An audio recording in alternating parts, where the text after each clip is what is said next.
Well, Jim, thank you again for having us here. We really appreciate this time with you. You are a special person, and I'm just delighted that Thank you. This should be fun. One of the first to help us with the project. For the record, please tell us your name. My name is Jim Hayes, H-A-Y-E-S. Okay, and tell us what positions you've actually held in junior achievement.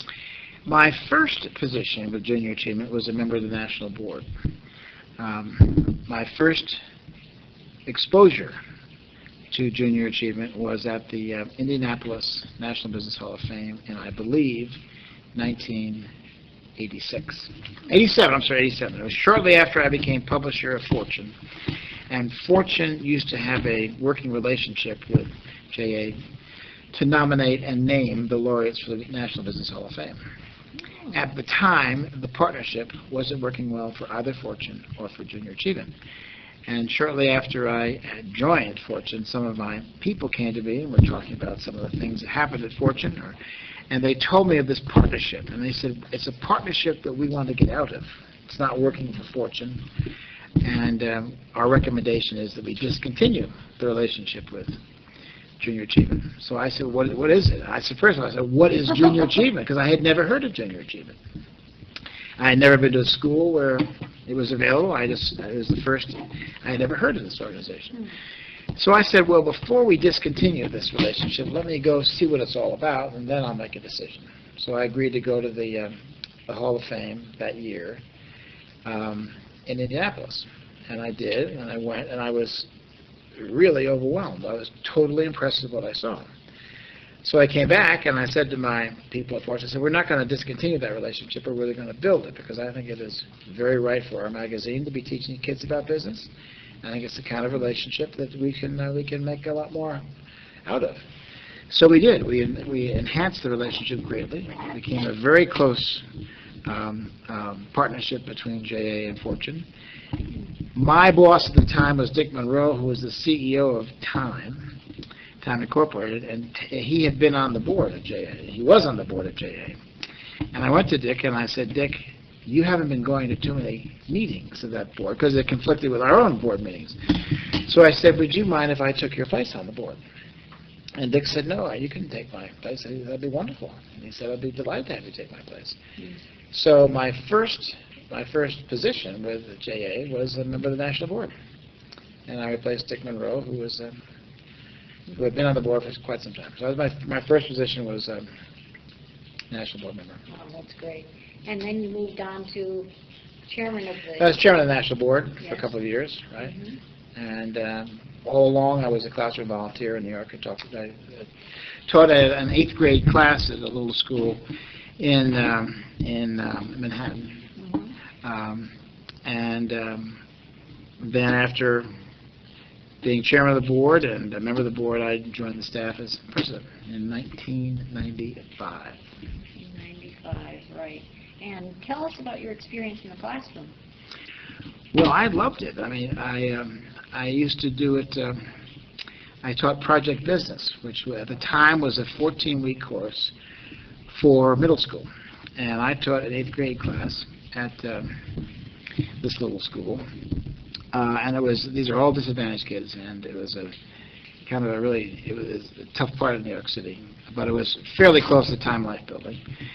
And I couldn't do 14 consecutive weeks, so my idea with the teacher was that I would start in September, and I'd finish by June. I'd get my 14 weeks in, because I traveled a lot, but I wasn't in town a lot.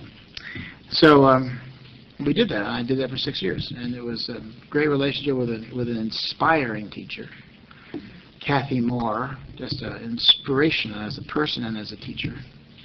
And I had a wonderful time doing it. Great.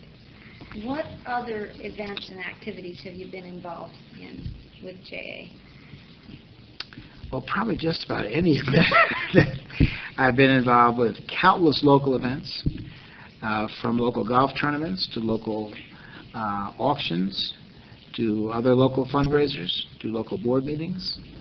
I've gone to countless of those over the last 8 or 9 years.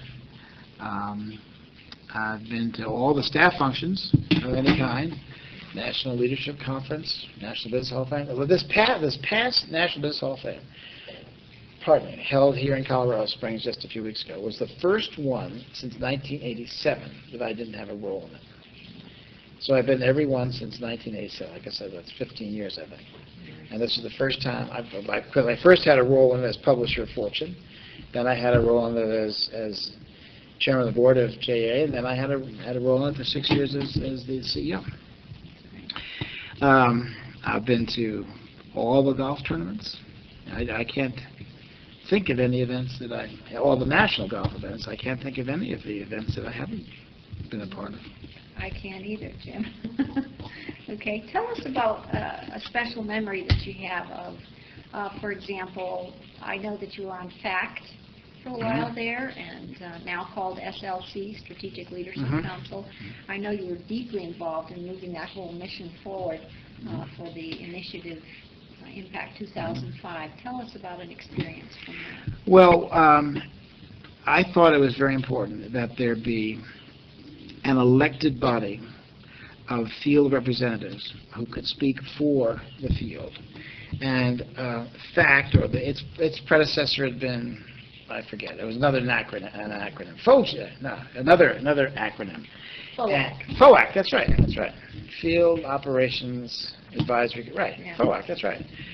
But it was an appointed group, and I thought it was very important that we have an elected body of representatives who could and should speak for the field in the decision-making process, and that they also would be a mechanism whereby the field communicated with national and national communicated back to the field.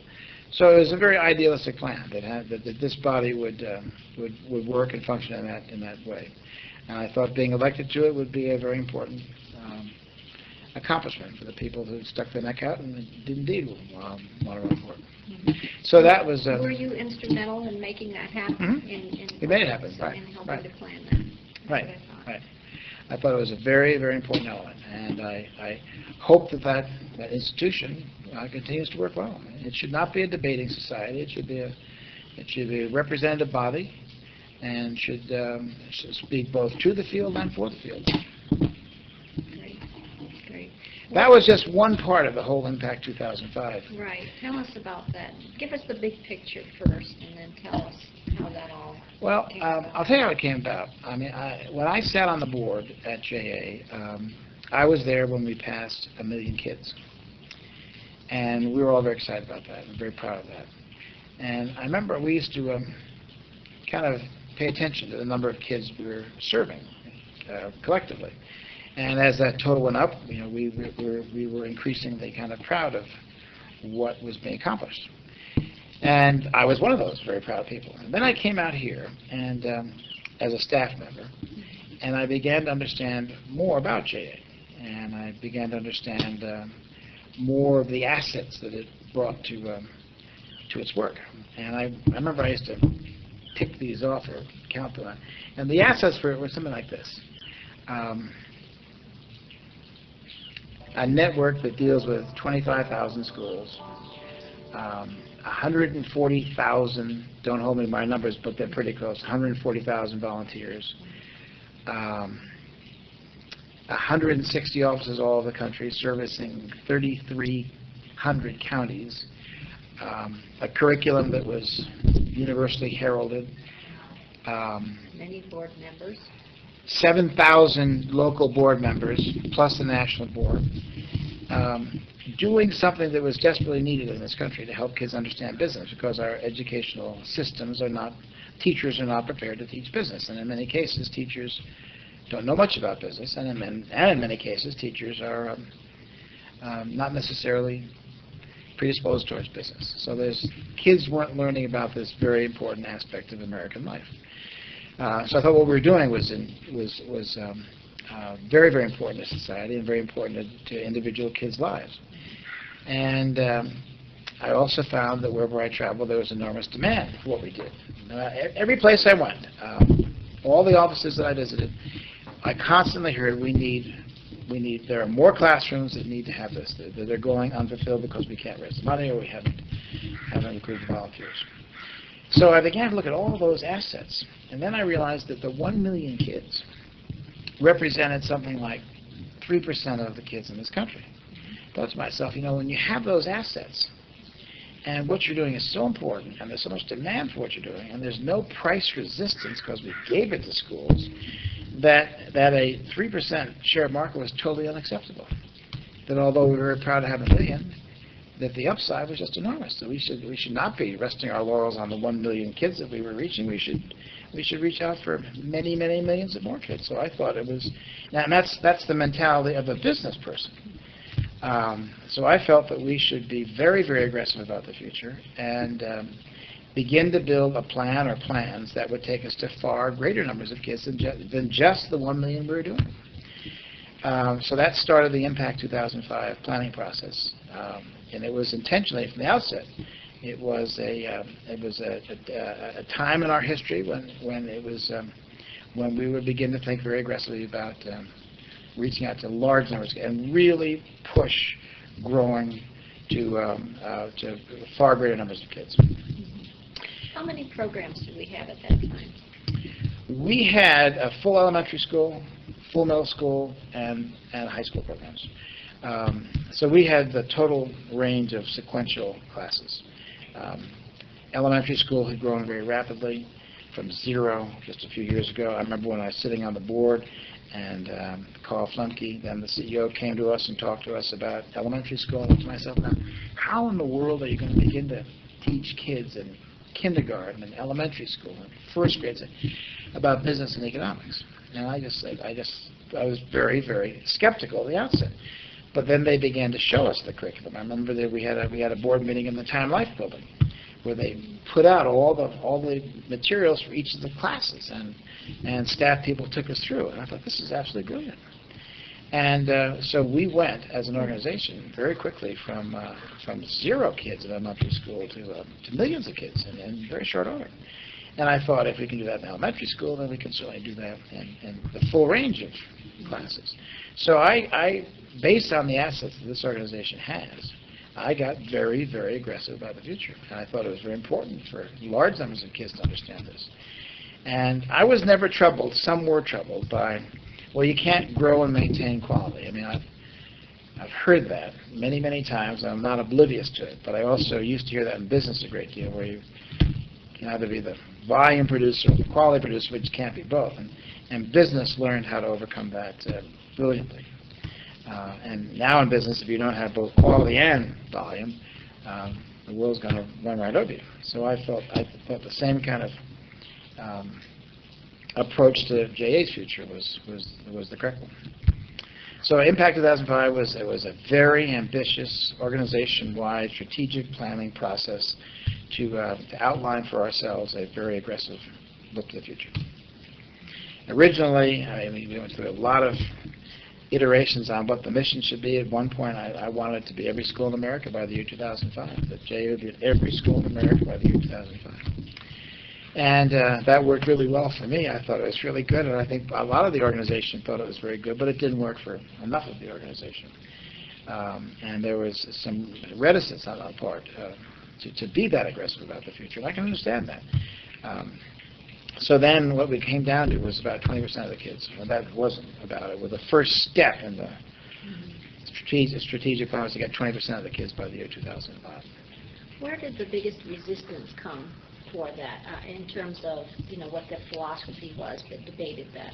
Well, the point around which the debate raged was, and raged might be a little excessive, but the point was you can't have quality and volume at the same time. I just don't accept that. But I know that business wrestled with that for a long time and successfully overcame it. But that was the negative point. You got to have one or the other. And I felt that the programs were strong enough and good enough, and the mechanism of JA was good enough, and all the pieces were good enough that I didn't worry about quality because I felt that we could grow and still deliver the depth of quality that we do. It's never going to be as deep as the Harvard Business School or a summer semester at the London School of Economics, and But based on the amount of time we have with those kids, it's a remarkably in-depth program. Basically because the curriculum is so well prepared. So the resistance came around that point. We've never, as an organization, we've never grown that aggressively. But I was reminded once when I went to see one of the leading philanthropists in America, certainly perhaps the leading philanthropist in America on the subject of youth-serving organizations. And we sat and talked for a while, and he said, you know, you're the first CEO of a national not-for-profit who's ever come in and talked to me about growing your organization. And I began to think about that. And I realized that to grow, of course in business, I mean, growth is just a fundamental part of the fabric. I mean, if you don't grow, you're passé or whatever.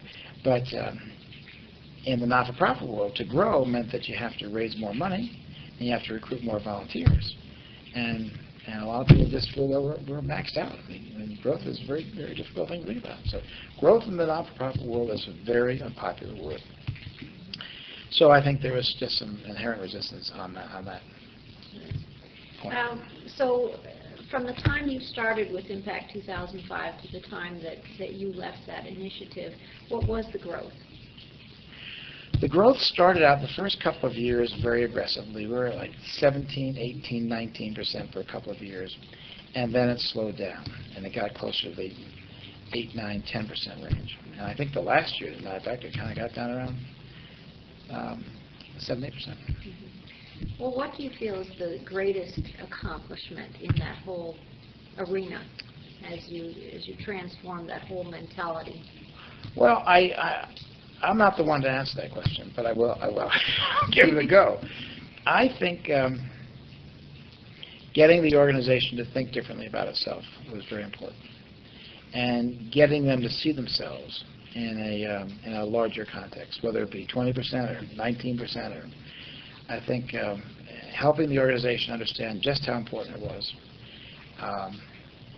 and how the opportunities for the future were really so vast. I think the organization is very, very insular. I think it kind of focuses within itself, and I don't think there's enough understanding or appreciating the outside world and the universe in which the organization functions.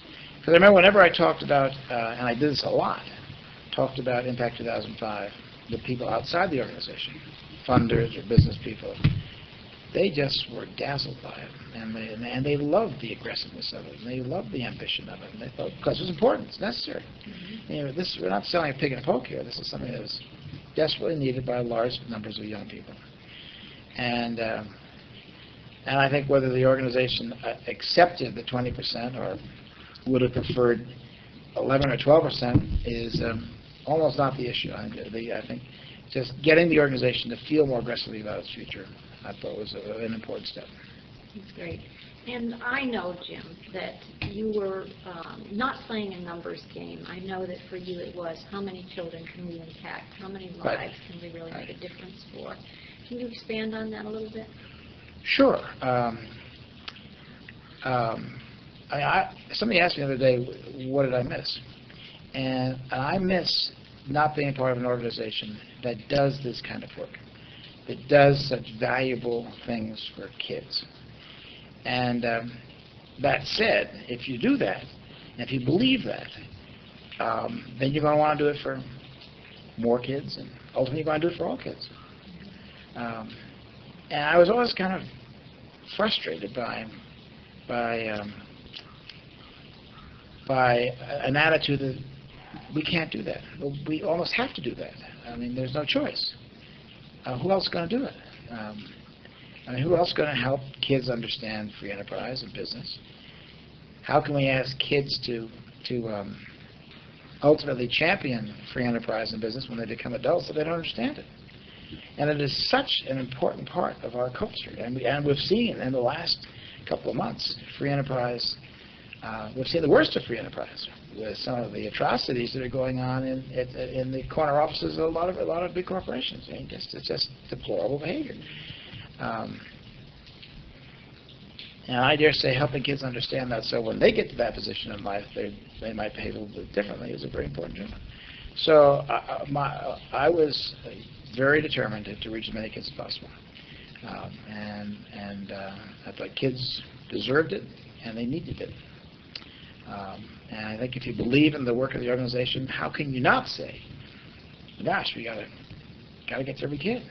And then once you say, well, we got to get every kid, well, then the first step is let's get 20% or 10% or whatever it is. We got to start down that path.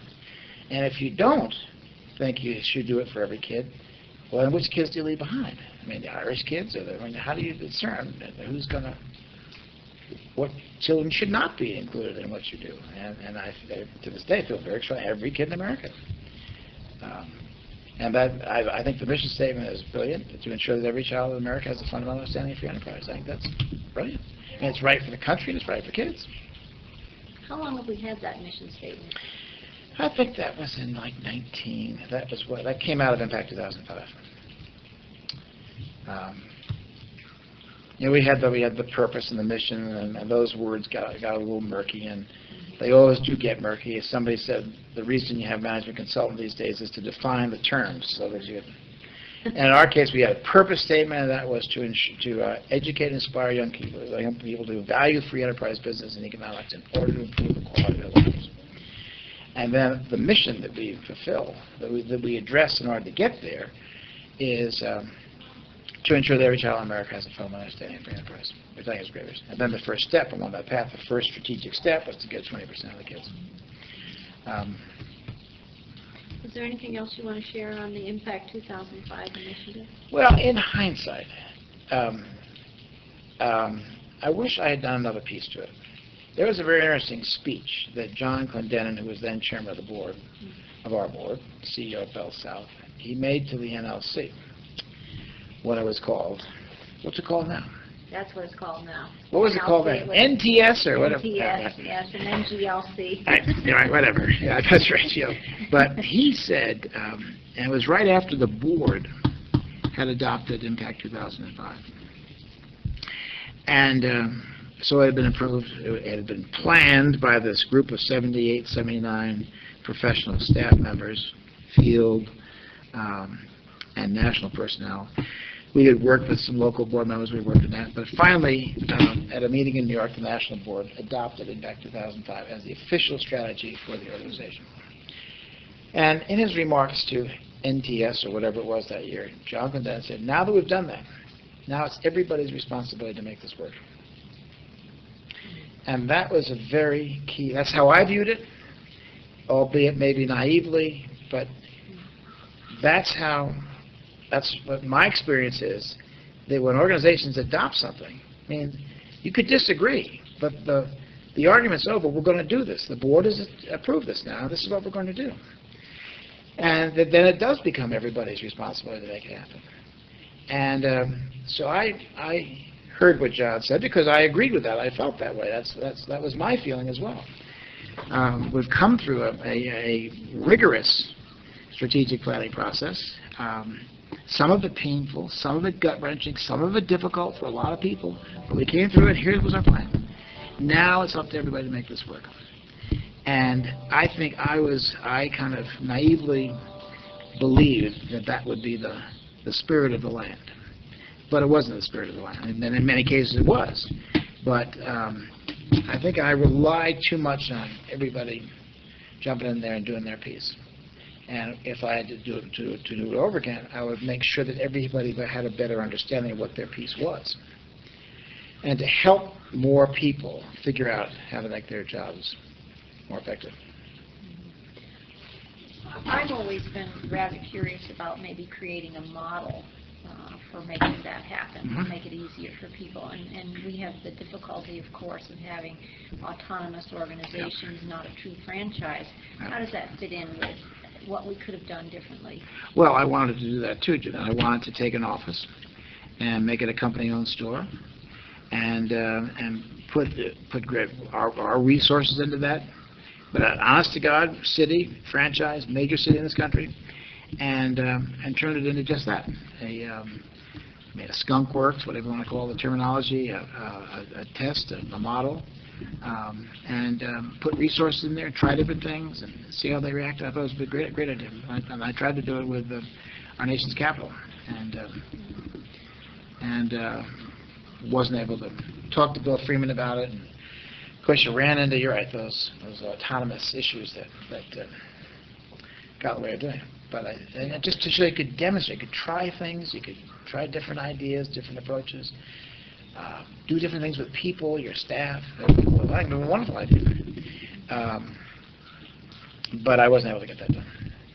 But I still think it's a very good idea. And so you could demonstrate what could be done. Put some really interesting people in there, and let them demonstrate to the rest of the organization what can be done. I think one of the best run organizations in this country, I might be a little out of date here, is Ritz-Carlton Hotels. And I used to know the CEO there very well, Horst Schulze, who was a brilliant executive and manager. And when he had 16 hotels at one point. I don't know how many he has now.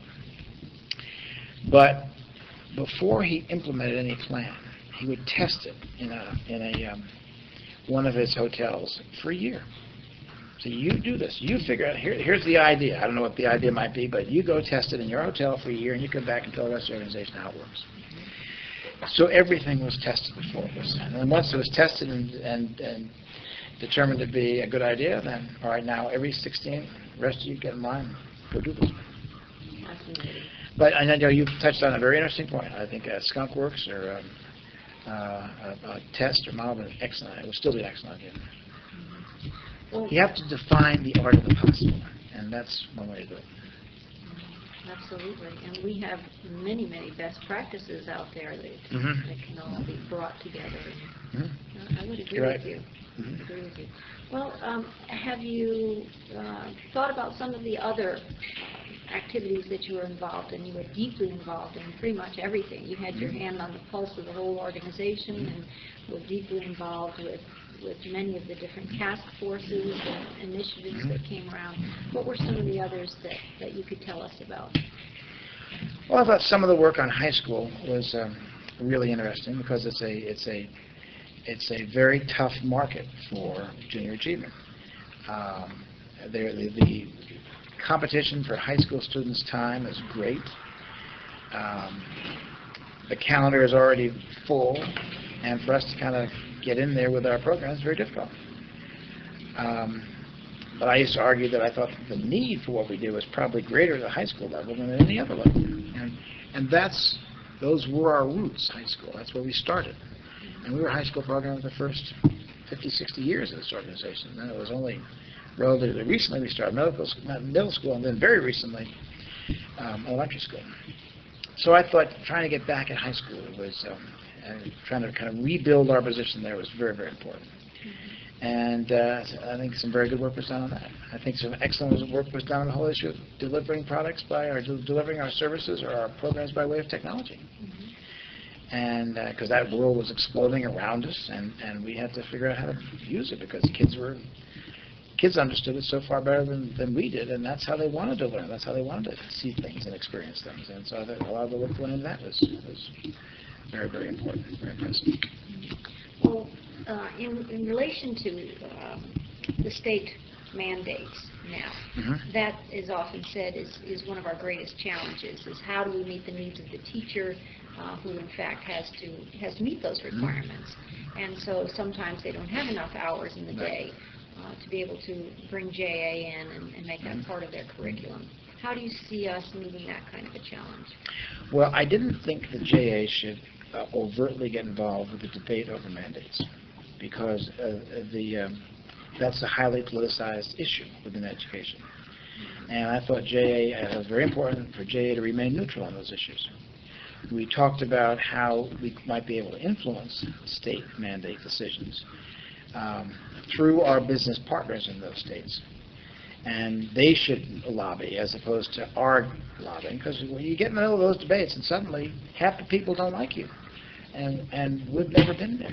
I remember a man by the name of Frank Newman, who was the head of the Commission for the Education, one of the leading thinkers in public education in this country, came and spent a day with us. And I had known Frank very well from some other work I had done. He spent a day and he listened to all our programs, and was the thing that he couldn't believe when he left was, I can't believe that you guys haven't gotten in trouble with educators. I mean, you've been able to stay out of all the debates. I mean, you're huge. You're in 25,000 schools. You've got all these kids. And how you've been able to stay out of the fray is remarkable, because there's so many politicized, debated issues in education. So I thought it was very important for us to stay out of those. But, I mean, we were going to urge our local business partners to lobby their secretaries of education at the state level. Fascinating. And I presume that that's been debated quite a bit then in some of the meetings that you've been at. Right, but I don't think it's a debate. I think people really accept that that's the way to do it. I mean, for example, every state has a secretary of education or a director of education or some leading principal education official in that state. And I wonder how many of those we're talking to. And I bet the number is pretty few, because that's not kind of a fundamental responsibility of how you run an office. But those people are very important, and they're very important in determining the future of this organization. Have them on your side, and things are going to be somewhat facilitated for you. If they don't like it, they don't understand you. I remember I would see Pete Wilson once, who was the governor of California at the time. And I had known him before also, and he said, I'm so happy to hear the JA. He said, I've been a great fan of JA. And he said, when I was mayor of San Diego, I was very actively involved with you guys. And he said, I know all about you. You're just one of the great organizations, and this is just terrific. And so we talked for about 10, 15, 20 minutes, and I mentioned our class. He said, oh, you're in the classrooms now. I didn't realize you were in the classrooms. So here's a governor of one of the largest states, and he thought he knew us inside out and backwards, and he had no idea what was going on with us. And the fact that he didn't know that we were in classrooms was surprising for somebody who said he knew all about us. So I think that some of those issues, they very definitely have bearing on the future of this organization. I think the organization has to be very careful how they address them, so as not to get caught up in the quagmire of vicious debate over highly politicized issues. Because I mean, it's just like vouchers. You're a pro-voucher person or you're an anti-voucher person. We all have opinions, but I don't think JA should articulate that opinion publicly, because then suddenly that half people don't like you anymore, and they're no longer supportive of you. Are there any other activities that you were involved in that you can tell us about, kind of paint a picture for us? Any other activities? Well, how about National Leadership Conference or some of the other trainings that we've had, regional conferences and so on? What was your view of those? Are they beneficial? Well, I always tried to. I thought they were hugely beneficial. I think it is essential to bring as many of your professional people together once a year, sit down and say, here's what we're doing, boys and girls. This is how things are going. This is how well you're doing. And yes, I think it's essential to sit everybody down at least once a year and talk about where the organization is going, what are the priorities, what are the barriers. Yeah, I think those kinds of meetings are essential. Then there are all the ancillary benefits as well, of networking and kind of bonding and all those things that are very important to an organization's well-being. And I always tried to, in my remarks, I always try to let them know what I was thinking about. And these are the things that I think about in JA. I mean, the good and the bad, the challenging, the rewarding, but I always try to let them understand what I was thinking about. Great. What was going on in the country during your career as president and as chairman of the board that you think affected junior achievement? I think there was a growing awareness of the plight of kids in this country. All those statistics that I used to talk about a lot. The concern about a well-prepared workforce, huge issue. And that was a national issue. And both those issues affected JA immediately, because JA arguably is the mechanism for getting at both of those issues in a very meaningful way. I think there was great deal of prosperity in the land. It was a time of unrelenting economic expansion. That helped JA. I think there was also a time when a lot of successful people were thinking about doing something more significant with their lives. They had had material success, and they wanted to do something of. Now, I don't like this terminology, but it is the terminology of this whole giving back concept. I guess the wording just troubles me a little bit. But I think a lot of people were wanting to give back, and that helped GA. I think CEOs, a lot of big CEOs, were expected to take an active role with social issues in their communities or in their markets, and that helped GA. I think boards are expecting different kinds of behaviors of their CEOs now, and I think where there's not the kind of economic expansion that we saw during the 90s, I think boards want their CEOs to pay more attention to what's going on in the house,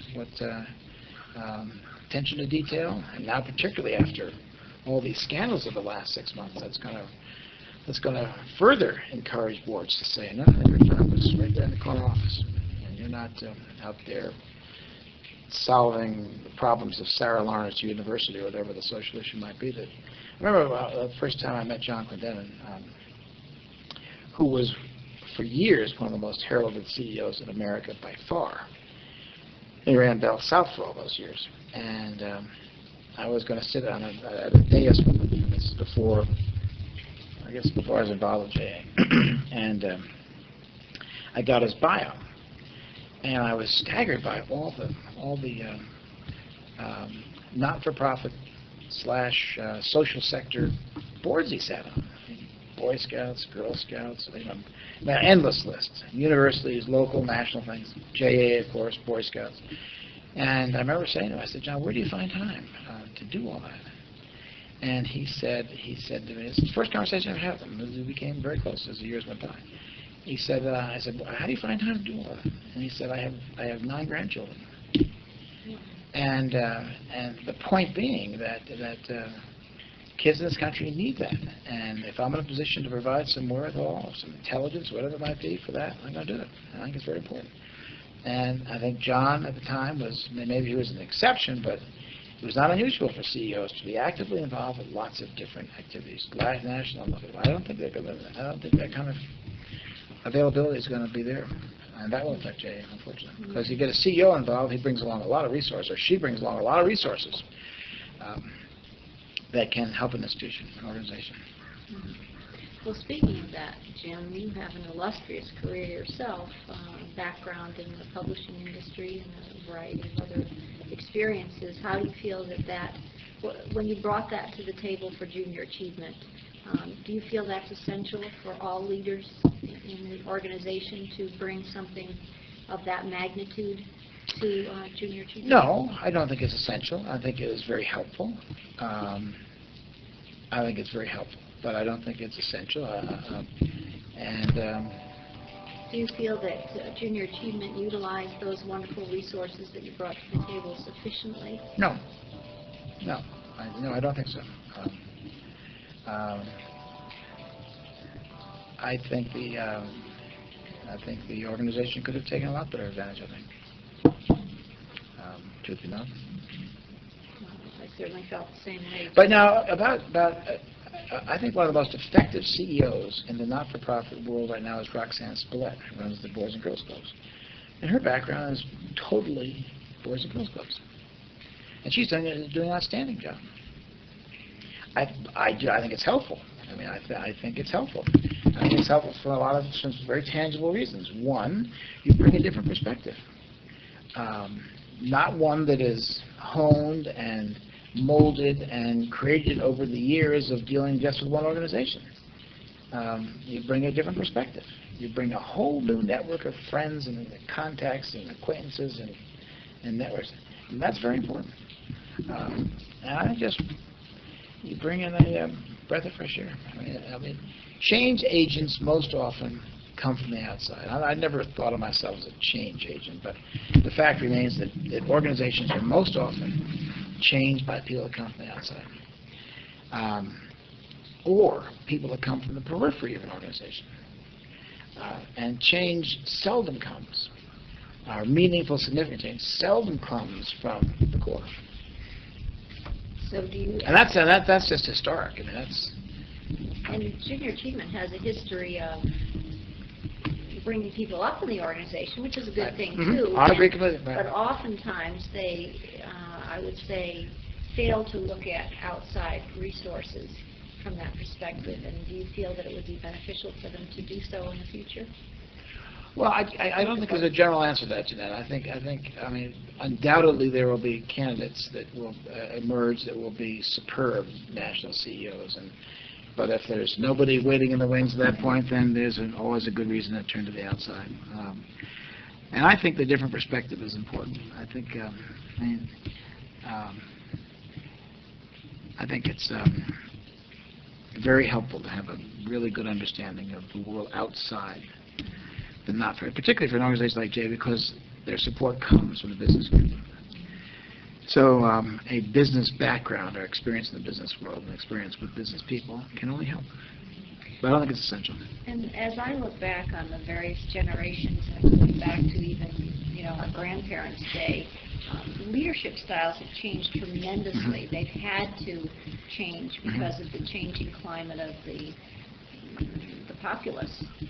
How do you see leadership having to change for junior achievement? And in conjunction with that, I also see that, and I've heard a variety of people tell me, oh gosh, kids have never changed, kids are the same.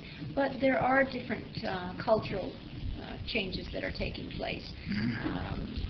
And so if we're to meet the needs of kids and we're to teach kids about business, how should we respond to that in relation to our leaders? How should our leaders respond to that? Well, I think there are a couple of questions there. And I made a speech the other night, Friday night, to a group of business people in town about leadership and about just how leadership has changed and how we view it differently. And one of the ways we view it differently is that leadership used to be in the province of a distant few. It was the CEO in the corner office. It was the military leadership, our elected officials in Washington and state capitals. We kind of said leadership is really in the hands of very few people. The rest of us are here to kind of manage the affairs of our organization and make sure that things get done. I think now we view leadership very differently. And we look for, the title of my talk was all levels, all sectors, all of us. That now we look for leadership at all levels of an organization, in all kinds of organizations, and it's all of us. So we all have a leadership role, and I think that's one of the most significant changes in leadership in this country in the last 25 years. It's no longer just the general in the big tent or the CEO at the end of the corner office, or it's every one of us, and we lead our organizations, be they states or nations or cities or corporations or schools or classes or families or teams, whatever. There's a leadership role for all of us. So I think, and that's one of the reasons why the Leadership Academy was founded, to try to help people view their jobs as leaders within this organization. And that was another program that I was very much involved with from the beginning, and felt that it was.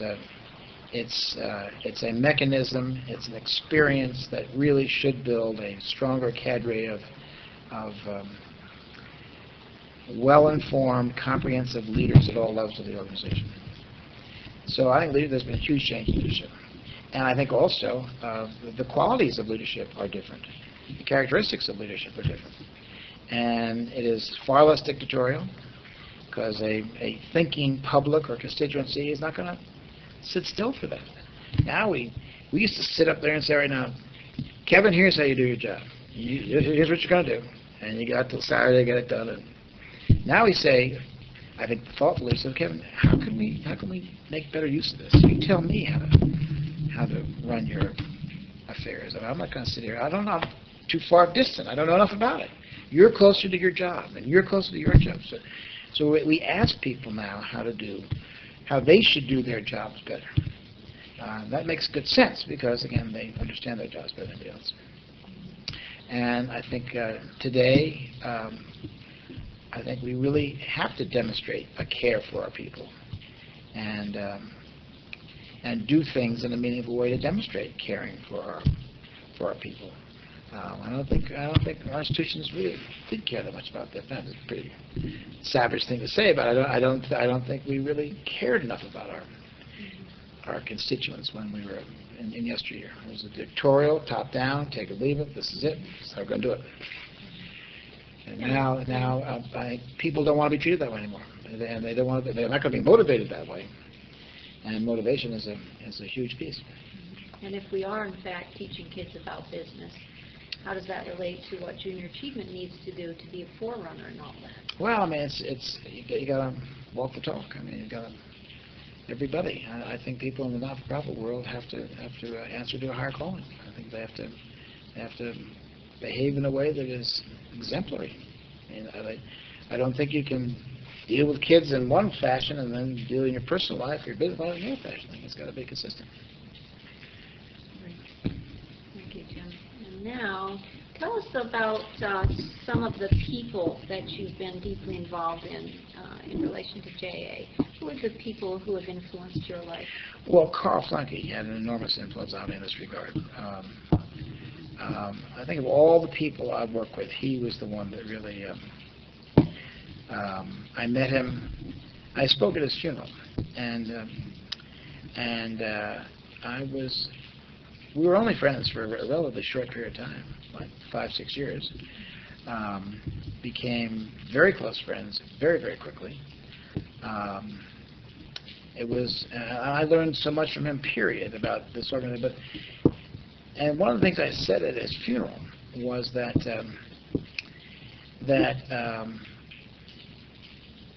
we had become friends at an advanced state in life. And most of the time, you think about your closest friends, the people you grew up with, that you went to school with, that you went in the army with, whatever it was. And it was so refreshing to meet somebody at a relatively advanced state in life and become so close. I thought that was an interesting lesson. But I thought Carl was a great champion of kids, and I just thought that's the highest of callings. I mean, and that's what I said at his funeral. I said, when all's said and done, I mean, this guy was a champion for kids, I wrote that. Mary called me up right after he died and said, and I said I was coming to the funeral. I was in New York then, and she said, well, would you come and talk at the funeral? I said, if you want me to, sure. And so I got out here the afternoon before the funeral. I went to the funeral home, and then I went up to my room at the Antlers to write my remarks.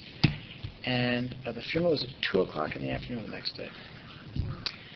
And I sat there all night long, and I couldn't think of one thing to say. All night long. I never went to bed.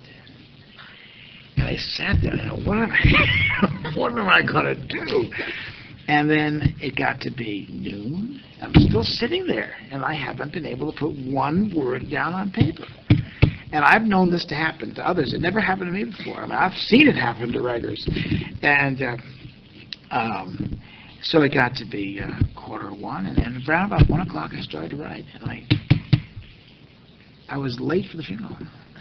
And I was literally, I'm screeching into the parking lot, and I thought, and I wasn't late as it turned out, but I mean, that's how up against the wire I was.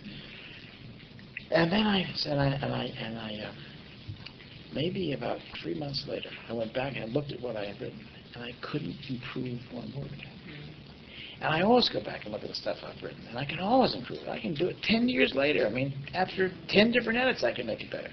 But I've looked at this piece of copy for one reason or another, and I've never been able to improve it. And I don't know what that says or means, but Carl had enormous influence on me. And I think if it were not for Carl, I wouldn't have come to Junior Achievement. I mean, he was dead by the time I got here for almost a year. But he had wanted me to come. He wanted me to do it for a long time. He wanted me to be a successor, and I decided to do something different. And so I said no. I think he was sorely disappointed with that. But of all the people, he had an enormous influence on in this organization. And I mean, there are other people who had. I mean, there was a guy by the name of Brad Butler, who was the CEO of Procter & Gamble, who left Procter & Gamble early to devote his life to education reform. And I got to know Brad very well. And Brad was an incredible inspiration for me, and he's why I left the publishing business and got involved with kids' issues. And there are several people like that. Bob Galvin, who was the CEO of Motorola, several people I just admired so much for what they were doing with their lives, and how they had identified something that they really wanted to do, an issue that was of great concern to them, the well-being of kids, and then they wanted to do something about it. And so I followed their footsteps. So I mean, those, in terms of leaving the for-profit world and getting involved in the not-for-profit world, I mean, those are the people that really influenced me enormously. That's great. Okay, as you look back, Jim, in retrospect, what's probably the most memorable experience that you've had, good or bad, with Junior Achievement?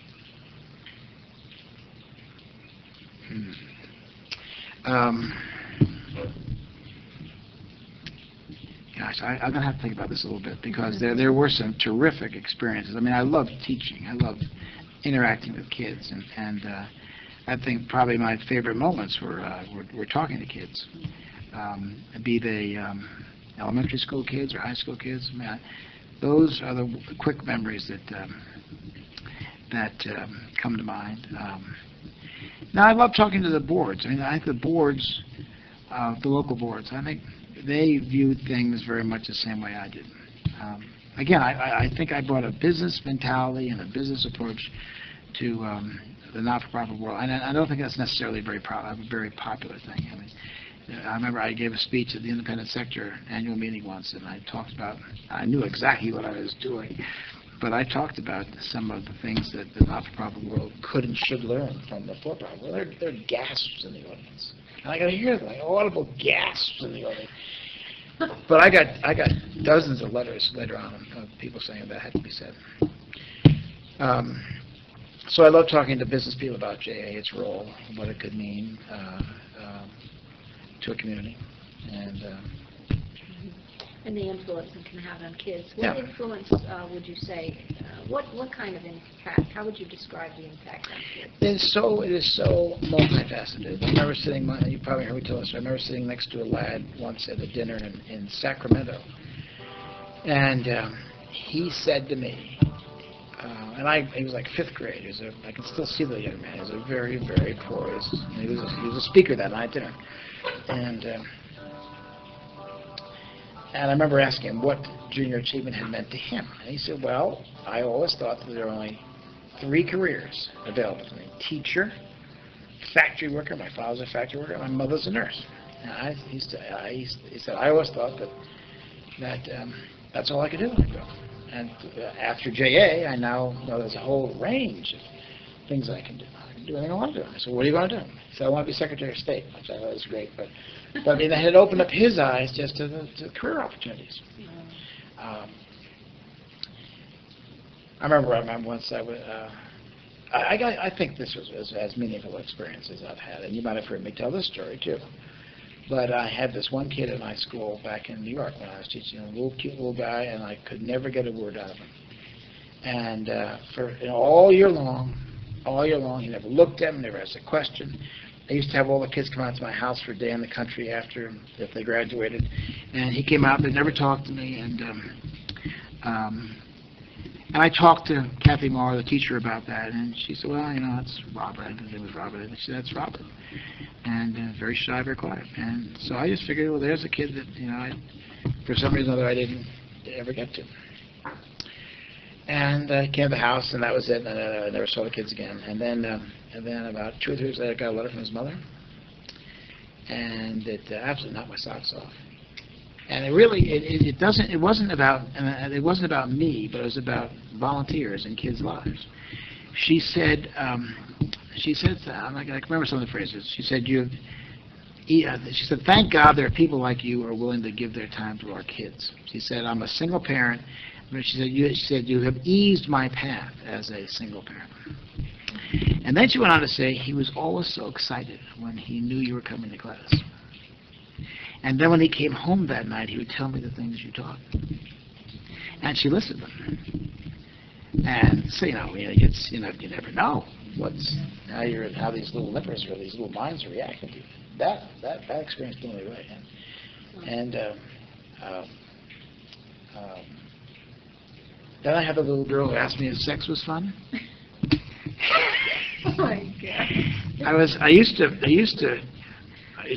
Kathy Marr always knew when I was going to get there, and because I would call her 2 days before, I'd say, well, this Friday's good, and so she'd tell the kids he's coming on Friday, and I would get to the class, I would wait outside until she was finished doing whatever she was doing, and then I'd kind of walk across, and I'd put my jacket on the desk, across the front of the room, and this time I got halfway across the room, and this tiny little girl in the front row said, Mr. Hayes, is sex fun? And did you stop in your tracks? Oh, I stopped in my tracks big time. And she jumped in there, but Kathy Marr said, well, no, the reason this little girl's name is Jennifer, the reason Jennifer is asking that is because we're just talking about sex education. So. And how old were these children? They're 8th graders. Oh, my goodness. But Jennifer wasn't satisfied with that. She said, well, Mr. Hayes. And I got lucky that day because I was planning on talking to them about respecting institutions. And I was all set talking about respecting people, institutions, property, stuff like that. So I said, well, if you show it the proper respect and you don't take advantage of it or belittle it, if you handle it with the proper respect, yes, it's a lot of fun. Nice. But you got to handle it that way. That was a memorable moment in my life in the classroom. And I'm sure in hers as well. It was. I'll tell you, it's interesting. That year, she came to my house. Tiny little girl, very soft-spoken little girl, adorable little girl. And she came to my house. She called me the night before and said, Mr. Hayes, can I bring a friend? And I said, no, Jennifer, you can't. That's the rule. Nobody's bringing friends. It's just the class. That's it. Well, she came to my house, and so how old are you when you were in 8th grade? What are you? You could be 12. 12, 13. Yeah. And she was at my house all day long, and she just couldn't have been nicer, sweeter. And again, I say goodbye to the kids. And then as that summer went by, and I was talking to Kathy Marr in preparation for the next year. She said, remember little Jennifer? I said, of course I remember Jennifer. She said, well, Jennifer's pregnant. She's about to have a baby. And the friend that she wanted to bring was her boyfriend. So, that life got off the track brutally. But you sure do have a wide variety of experiences when you go into the classroom. Oh, yeah. With all of these kids. And the more they see of you, the more they're willing to share, or if they trust you, and if they feel they have any kind of rapport with you. That was sure a conveyance of trust. Like another really important experience was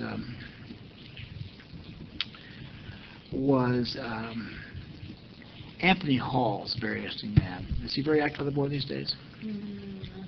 I have not heard the name. Well, he's a great, great man. And I've known Anthony for years. First as a board member myself, and then, Anthony one day said to me, he said, I want you to speak to the Boulay. And I just said, fine. So he said, someday I want you to speak to the boy. And I really paid it no heed at all. Time would go by, and then I'd say again, well, I'm serious about this boulay.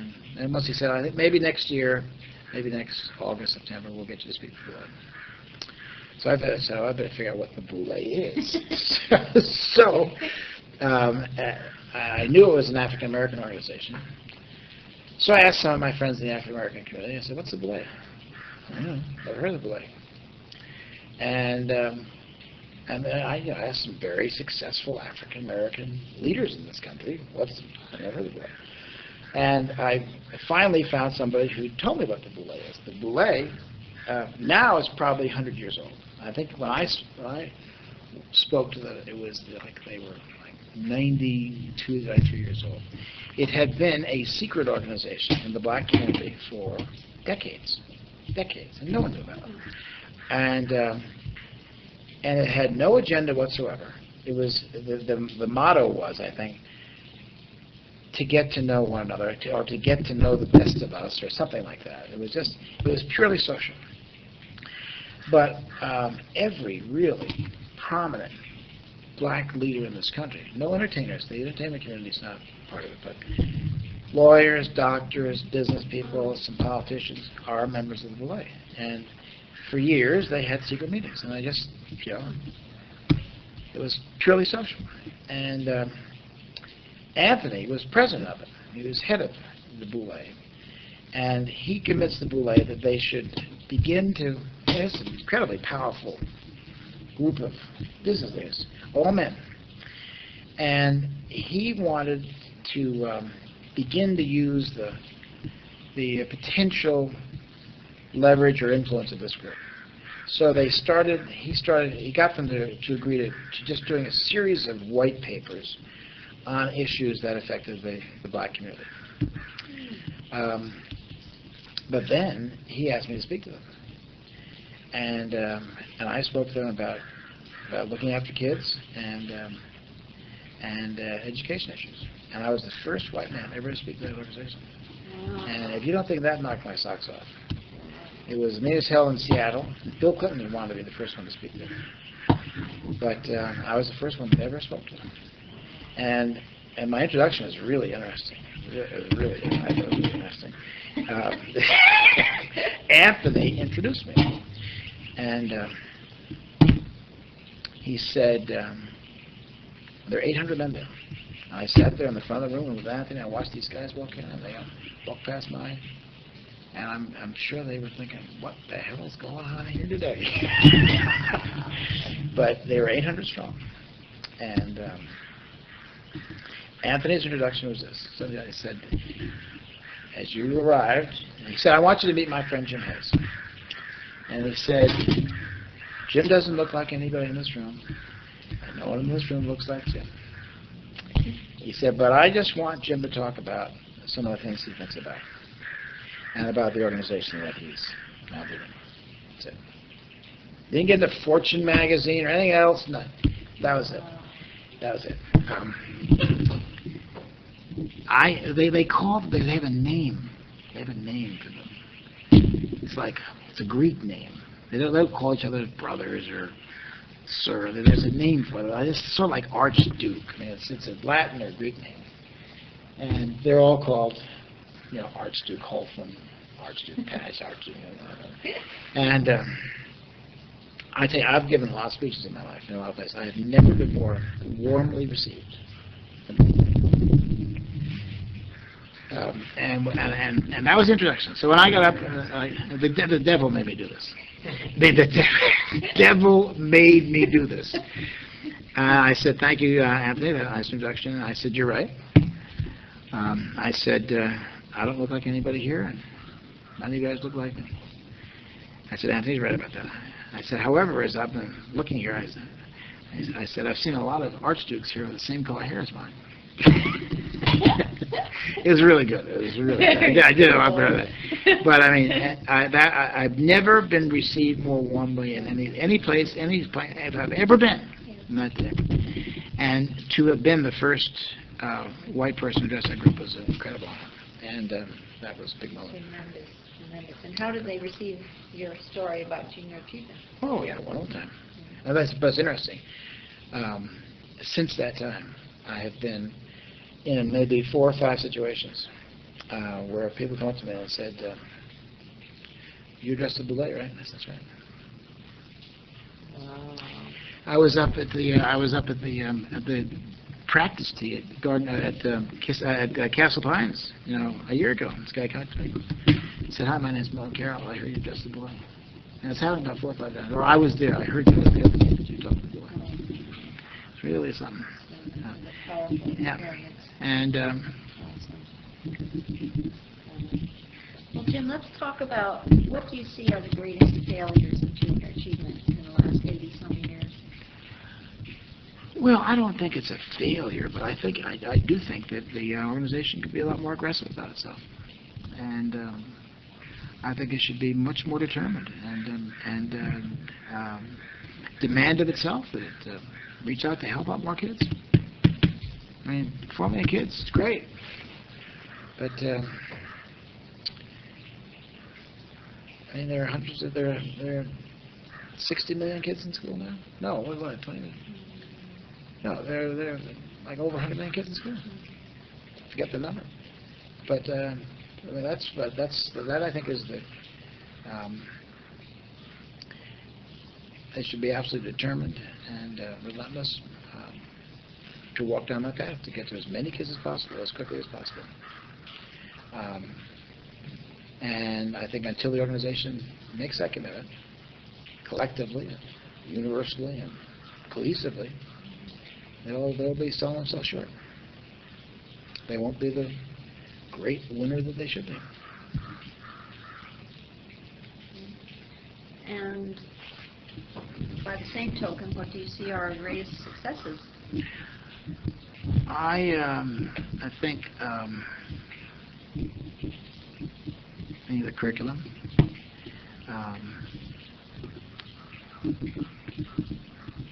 the ultimate impact that it has on kids is the greatest success, and that's measured one at a time, one little nipper at a time. Do you have a favorite program? I loved that project business because I was the first one, and I taught it, and it was very comprehensive, and it was all-inclusive, and it was terrific. Yeah, but I guess I've gotten away from it, and it's a little hard to get 14 volunteers to commit to 14 weeks. I love the elementary school program because I think it is so insightful for kids, and to get them thinking these ways and about these things at that point in life is remarkable.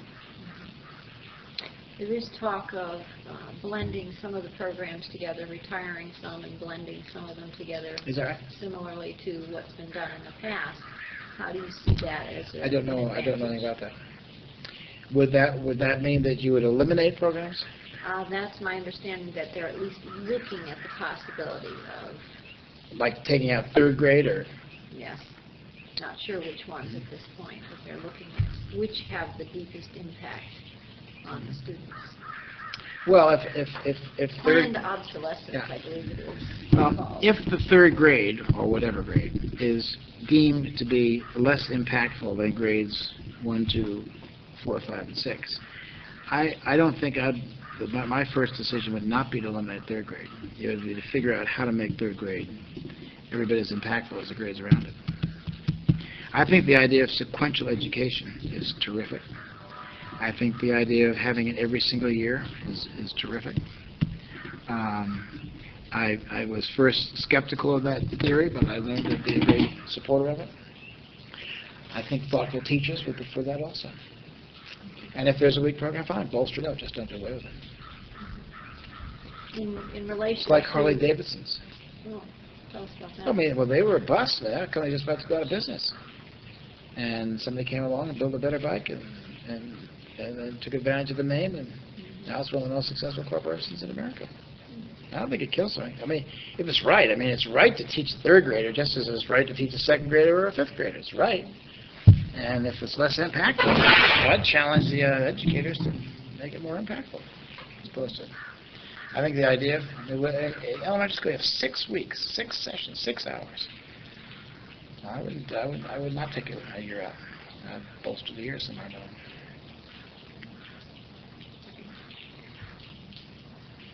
You talked a little bit before about what some of the things that you would, if you had it to do over again, what you would do differently. Do you want to expand on that in any other way?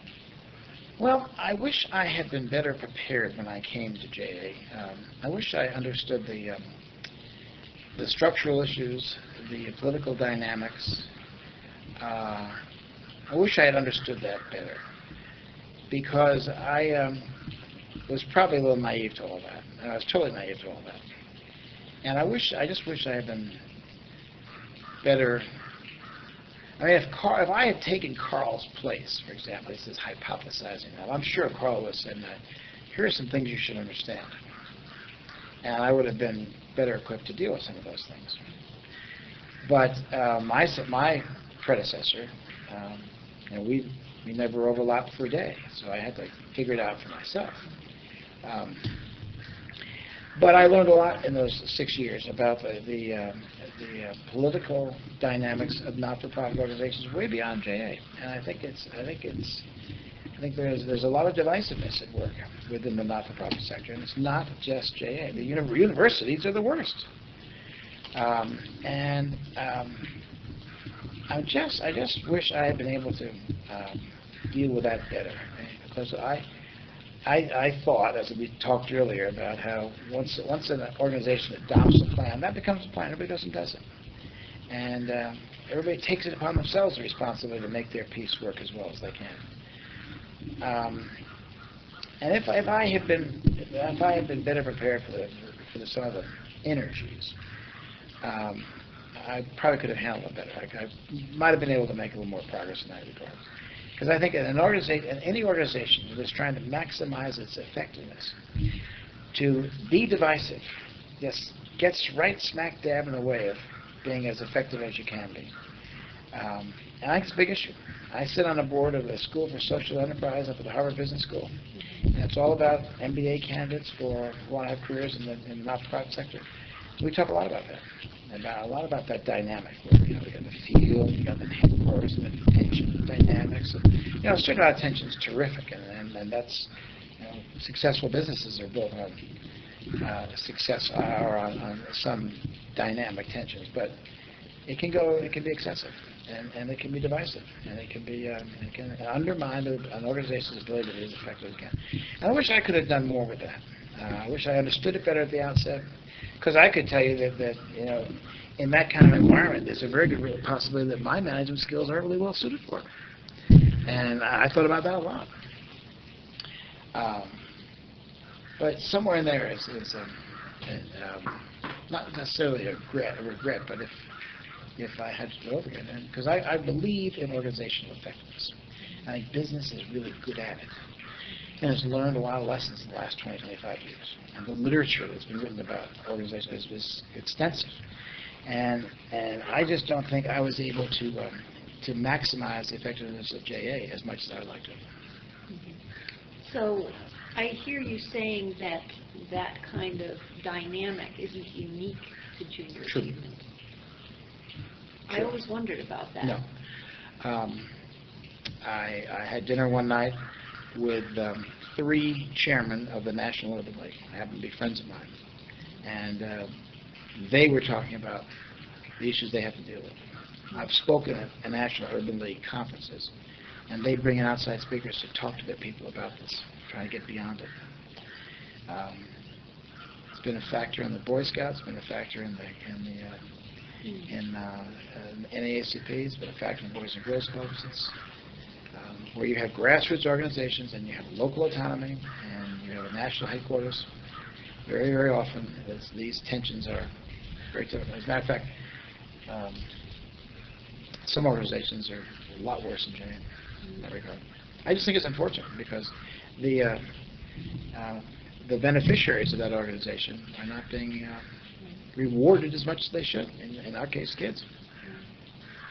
I remember you said to me once that I believe it was the Boys and Girls Club does an extraordinary job of fundraising, that far better than JA does.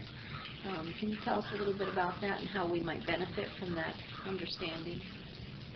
Well, having a place to go, a safe haven, is a terrific boon to their fundraising activities. It's very easy to understand and see the impact they're having on kids. I mean, a potential funder can go sit across the street from the Boys and Girls Club and see the kids come in there and have a safe, productive, good afternoon. And it's a little harder to make that connection with JA. And they've done a lot of, they're way down the road on cause-related marketing. And they're the best right now in cause-related marketing. And one of the principal tenets of effective cause-related marketing is building relationships. And it takes a long time, a long, long time. And you got to hang in there with these people, and you got to build a relationship. It might take years. I think that sometimes we're a little too impatient and wanting a return quickly. Boys and Girls Club has really tilled those fields very intelligently and very successfully for a long time. And we kind of dart in there and dart out. You know, we just don't, I don't think we have that enduring commitment to it. I remember hearing from a variety of people that we're living in an age of competition, and certainly you know that another organization could come in and duplicate what JA is doing that might be overcapitalized and, walk in and take away a great deal of our market. But I think I've heard you say, too, that it's also the age of collaboration. And should be. And how can we transform that age of competition mentality? I have said facetiously many times that what the not-for-profit sector needs is a good investment banker. But I say it partially facetiously and partially seriously, because one of the things that business learned in the 70s, 80s was this whole world of strategic alliances and mergers and acquisitions, and they went through a very painful period where companies were bought and sold, divisions were spun off because they weren't part of the core business. But as a result, business became a lot more efficient, a lot more effective, and better run. And I think not-for-profit sector should do that too. And there are too many organizations that sort of replicate one another. I'm working on a project here in Colorado Springs. There are, I don't know how many, there are like 8 or 9 organizations that teach leadership to people in Colorado Springs. And they're all fighting for the same donor dollar. They're competing. Programs are very hard. Some of them are easy to discriminate between.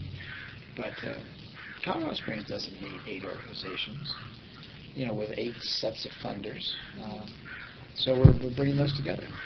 And it's moving very slowly. But in business, I mean, if you want to buy or merge or acquire somebody, you call your investment banker and you say, I'm thinking about buying an XYZ company, or do some due diligence and tell me what the deal is. And they come back to you 2 weeks later and say, well, here are the assets, here are the liabilities, and they don't want it to be sold. And if you do it, it's going to cost you whatever. And then you go do it, or you don't do it. I mean, I tried to merge with several organizations in my days at JA.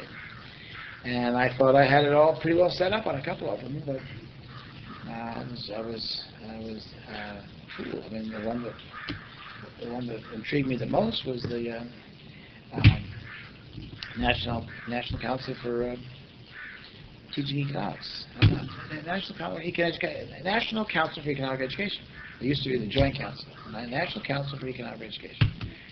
And I met with that president several times. I met with several of his board members who were friends of mine. And I thought I had everybody convinced that we should get together, we should merge. And my reasoning was, if you want to really enrich, what National Council does, they teach teachers to teach economics. So I thought, if you really want to enrich the experience for the kids, you have the JA volunteer, JA curriculum, working with a teacher who understands economics and business. And that's the best way from the student standpoint. And everybody agreed with that, so I had a lot of meetings, and talked to some of their principal funders who are friends of mine who are all supportive of this. Yep, you guys should get together. JA should be the surviving organization, and you should be in the business of teaching teachers, training teachers. Because, I mean, there's a lot of confusion in the philanthropic arena. Well, didn't I just give that? No, that was National Council. They teach teachers, we teach kids, and they're that confused. And so finally, I had it all arranged this meeting in the board, and I had their senior staff guy, my counterpart. He was in line or in agreement. I had his board chair. I did not have a board chair. His previous board chair was a very good friend of mine, and my board chair. We all went up to the board, to the CEO of International Paper, who happened to be the board chair of the National Council at the time. And we sat there, and I thought it was all set up. And everybody ran like they were scalded dogs. And well, let's talk about some more. Let's try some things in some of our stronger mutual markets. And so it all kind of went away. And it was too bad because it was a good idea. Mm-hmm. Then I tried to, NIFTY. What was that? NIFTY, National Foundation for Teaching Economics. Steve Mariotti is a really unique guy. He founded this program by his own overt admission. It was a kind of a JA knockoff, but he teaches disadvantaged kids how to start businesses, how to write a business plan, how to start businesses. And he only has about 10,000 kids in this program, but he's really good at what he does. And he and I became very good. As a matter of fact, he called me Sunday. I hadn't talked to him in a while. And I said, I said, well, why don't we merge? Why don't we merge? You can come in and you can be in charge of all the disadvantaged stuff, but you get the advantage of the JA network, and we get the advantage of yours. And he said, you're running the General Motors. So, you're running JA's General Motors. He said, I've got a little used car lot down the street. But I said, but you're so good. And he said, and he thought about it. He said, Jim, I'm teaching. He said, I can't do that. And this is an answer I could accept. He said, because if I do that, if I become a part of JA, then I've just lost my whole cachet as an entrepreneur. He said, I'm teaching entrepreneurship, but I can't. That's a good answer. It's a good answer. There are ways we could have worked around it, I'm sure, but that's how he felt about it. Well, Jim, you're now involved with the El Pomar Foundation, which has been a tremendous benefactor to junior achievement. Tell us what El Pomar has done for JA. Well, El Pomar. Do you know what my title is here? Tell us what your title is. My title is Poet Laureate of the El Pomar Foundation. I have no responsibilities. I mean, they generously give me an office and some help, but I have no responsibilities. I mean, if I can help them out, I help them out. I do a lot of work. It's informal, but rewarding work with their fellowship. I talk to their fellows a lot. I talk to them collectively, individually. And so, I mean, I don't have any official capacity here. I love it here. But El Pomar has been one of the biggest national and local funders of this organization for years. El Pomar is the reason why JA is in Colorado Springs. I mean, Bill Hybel made that whole thing happen when he heard that there was a chance they were going to move back in Connecticut back in the 80s. And he heard about it and said, well, we'd love to have you guys come to Colorado Springs. He arranged that tract of land. He arranged the funding. And in no time at all, he put together this package that brought the organization out here. And I think it's the right place to be. I really do. I mean, I heard the argument about, well, you travel so much, you'd be better off if you're Chicago or Atlanta or big. I don't buy it at all. I mean, that's yesterday's argument, I think. Communications are such these days that it almost doesn't make any difference where you operate out of.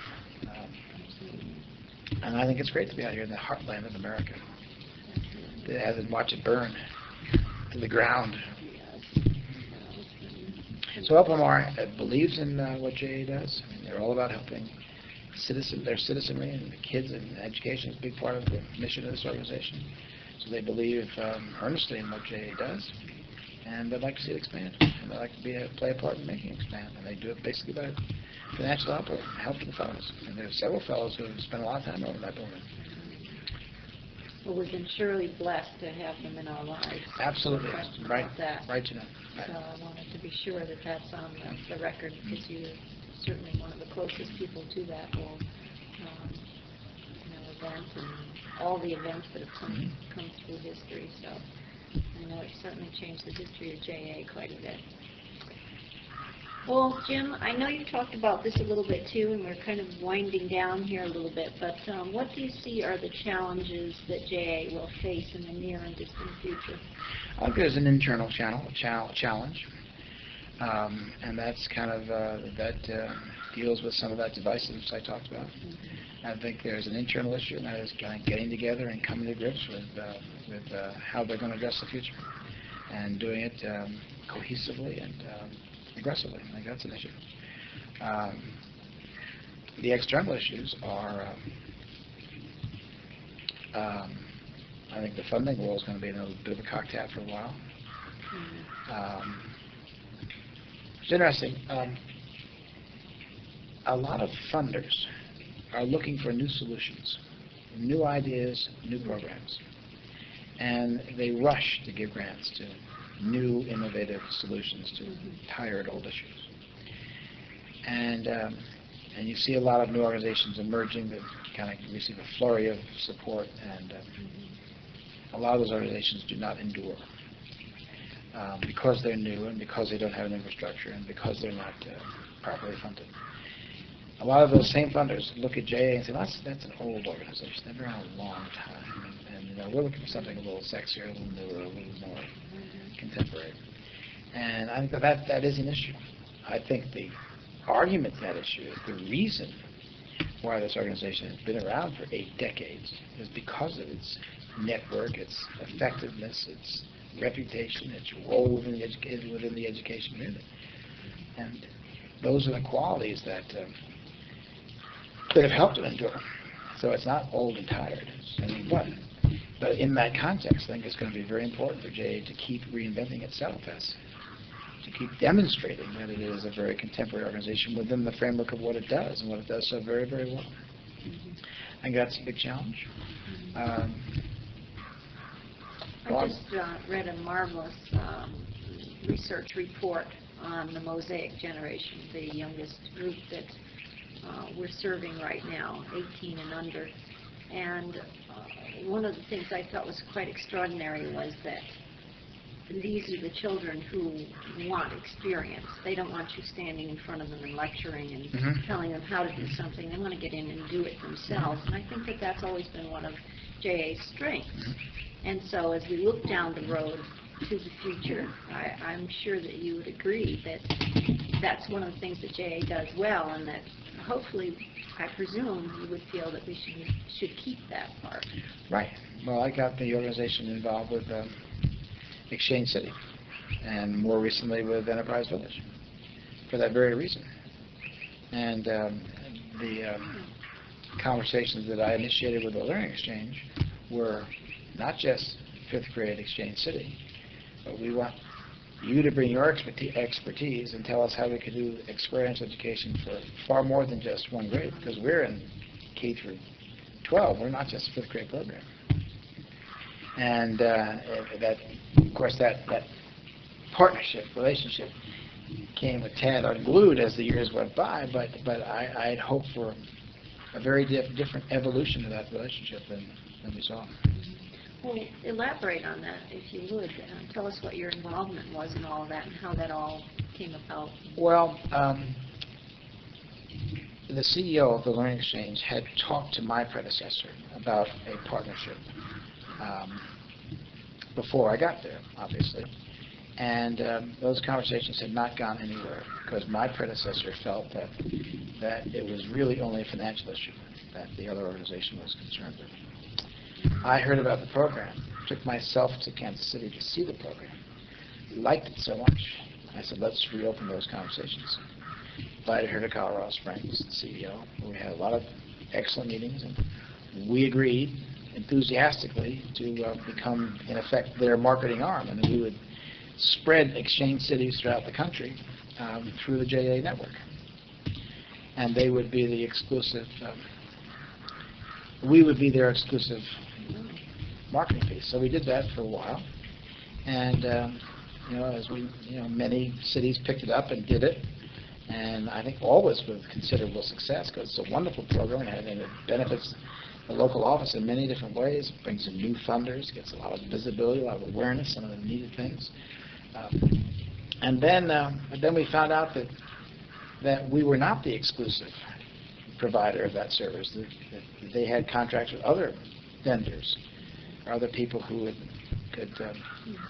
And one of them came to us and said, "We'll sell you that for a lot less money than you're getting it from in Kansas City." And you can, and so we sent our experts down there, and some area presidents went down, Pete Harder went down, and they looked at that and said, "It's better. It's cheaper, it's better, and you have more control over it." So plus they have a middle school program as well. So I went back to the Learning Exchange and said, "We've got this other opportunity here, and we like doing business with you. We'd like to do business with you, but I said I can't go to the area office and say, well, buy this one, and this one over here is cheaper and arguably better, at least as good as, arguably better, and they have more control, more local control over it." And the Learning Exchange wouldn't listen to me. I went to their board chair, and I said, I took several of my board members went to their board chair and said, "Look, this just doesn't make sense." But they refused to think that this other program was anywhere near as good as theirs. They thought theirs was vastly superior. Now I asked the chairman, I said, "Have you ever seen this other program?"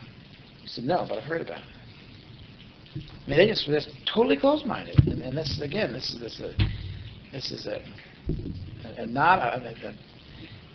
this was a business deal that they didn't approach in a very business-like fashion at all. So at that point, I said, "Well, I'm sorry, I can no longer guarantee you exclusivity to our offices. I'm going to give this other person, unless you'll budge." And I gave them months. Flew there a couple times. So look, here's the deal. And how can you help me so that I can go to our office and say, this is the program we want to do with it? And they just wouldn't budge. They wouldn't budge. So that's when that whole thing erupted about. I see. And this was the Gus Starvis Institute that now has the JA Enterprise Village and Finance Park that we've now purchased. Right. And you see that as a good thing? Absolutely. I think that whole experiential education is wonderful. It's wonderful. It's wonderful, and there's so many benefits. One of the benefits I heard about this happened to be in Exchange City. And the kids apply for jobs before they get there. And they get interviewed for jobs, and they get these jobs, and they go off and they do these jobs. And it turned out that kids from blue-collar families were applying only for blue-collar jobs. But after they went through the experience, they realized, I don't have to confine myself to blue-collar activities. I can apply for the job as president of the bank or whatever, which is what our country's all about. And so, it's an ancillary benefit that hardly anybody ever talks about. It's an eye-opening experience for kids. So yes, I would love to see JA and have many of those experiential opportunities. Certainly one from elementary school, certainly one from middle school, and certainly one from high school. And I even talked to a guy down in Fort Worth about the idea of an economic education theme park. And it would, this one great big, like a not mall, but one great big structure. It'd have a finance city, it'd have an exchange city, it'd have something for high school, it'd have all these different things.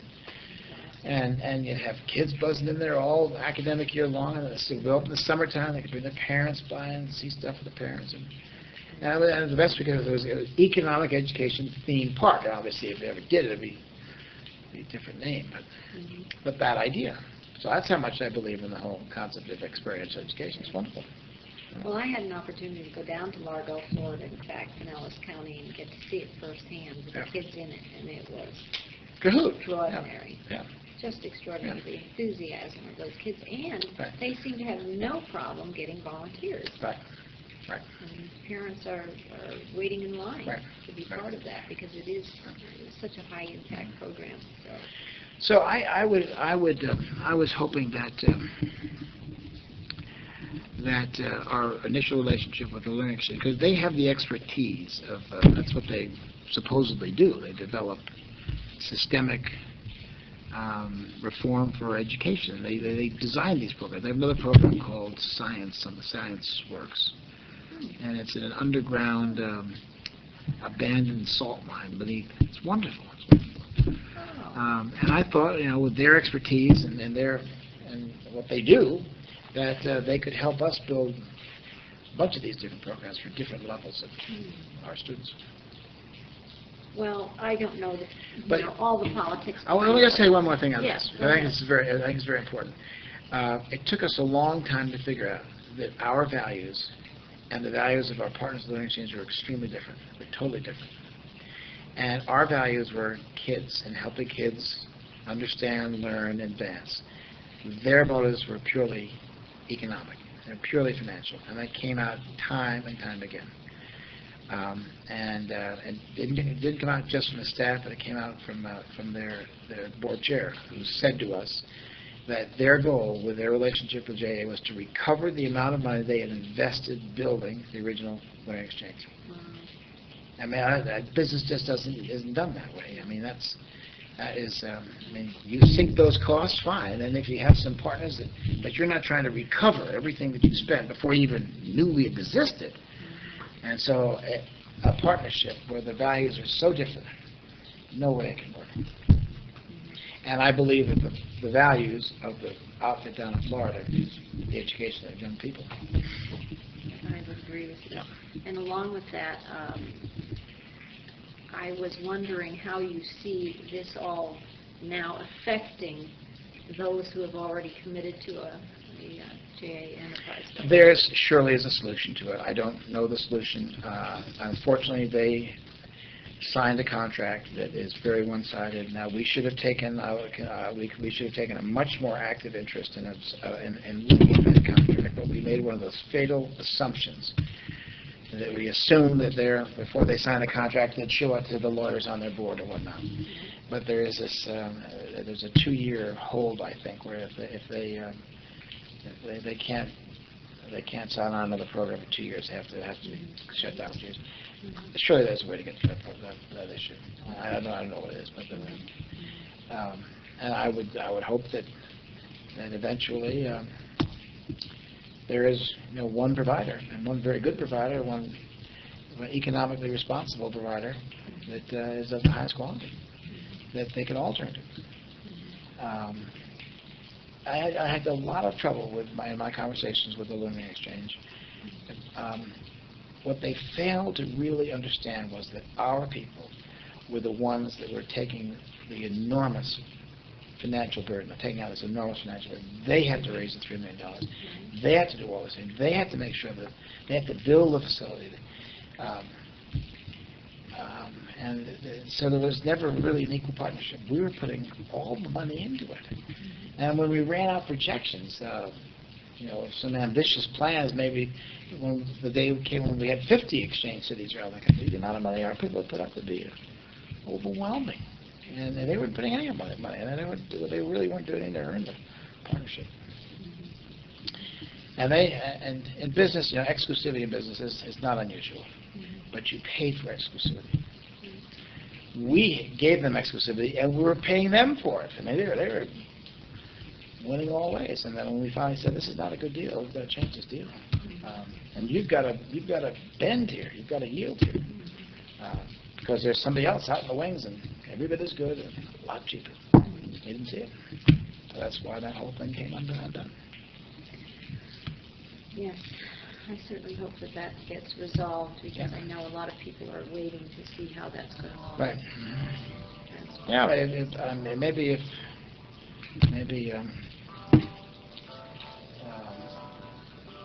I'm sure the solution has a great deal to do with finances. And somebody maybe just should figure out, here's what we say to them. We buy them out. We buy out the local offices, or we just do something to make the pot right for them. And hopefully the money stays there and doesn't go to the Learning Exchange, because I don't think the Learning Exchange deserves money. Great. Well, as you look back on your illustrious career with JA, what would you say is the most rewarding experience that you've had? Well, it has to do with being part of an organization that serves large numbers of kids and doing something of great value for a lot of kids, and trying to get that organization to do more of what it does so very well for more kids.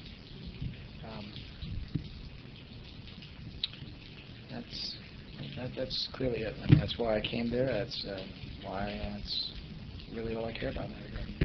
That's great. And I know you continue to care about that, even though you're not president of the junior achievement any longer. I know that's the passion in your life. I think that if I ever get back involved with a program, I think it'll be much more hands-on. Because I used to, I had an interesting interview with the up in Rockford, Illinois, with a big newspaper there. I spent the morning with the editorial board. It was great. We had great time. And then finally we were finished, and the editor turns to me and said, "Mr. Hayes, I have one more question." And I said, "What's that?" And he said, "Could you please tell me why you decided not to run for president of the United States?"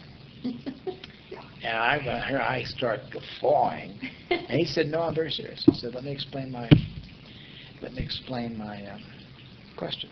He said, you ran Fortune magazine for 8 years, and you left that to run a not-for-profit organization. He said, your competitor, Steve Forbes, ran Forbes for a number of years, and left that to run for president of the United States. Where do you think you can have more impact? And I said, unquestionably, you can have more impact in a not-for-profit organization. If you really want to change lives, or if you really want to have that kind of impact, and I believed it. I would believe it even more today if some of these internal, political, potentially divisive issues didn't exist. And there are more politics in this world than there are in the business world. Take those things out, and these organizations could have extraordinary impact. And I think you can probably sense that impact more when you're doing something very hands-on. Maybe even like running. I'm not going to run a local office, but please. But I think with something really hands-on there'd be a different kind of reward from that. Yeah, like being a classroom volunteer, and there's an enormous amount of reward to that. And I think it's harder for the people here to sense that connection because their jobs are different, and they do different work. They're not dealing with kids day in, day out. It's a little more distant.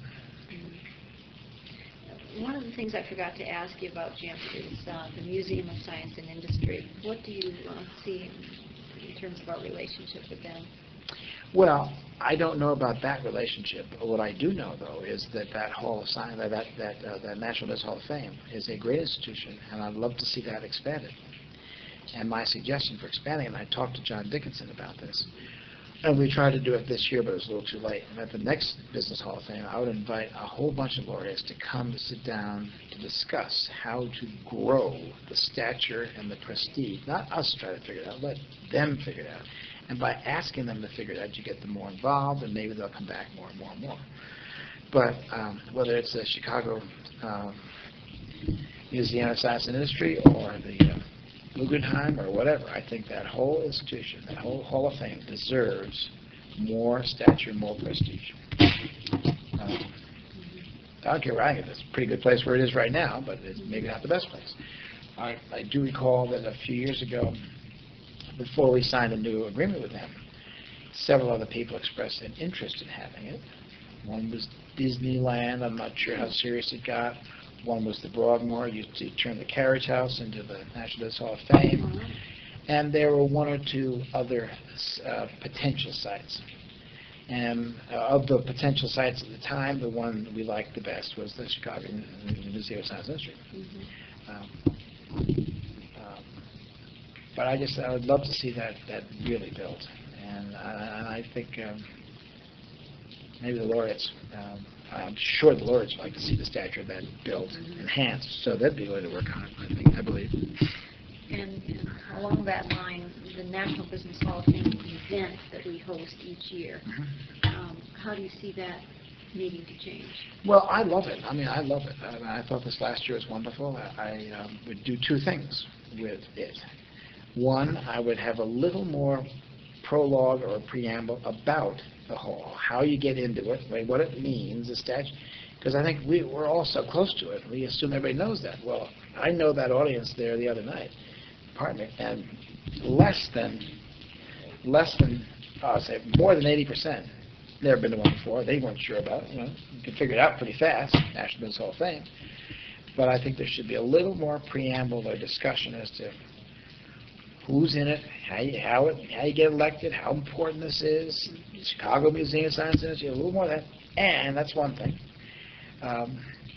And secondly, I think those bios, those films should be enhanced a little more. I mean, they didn't get into a lot of aspects of a lot of those people. They should be a little more comprehensive.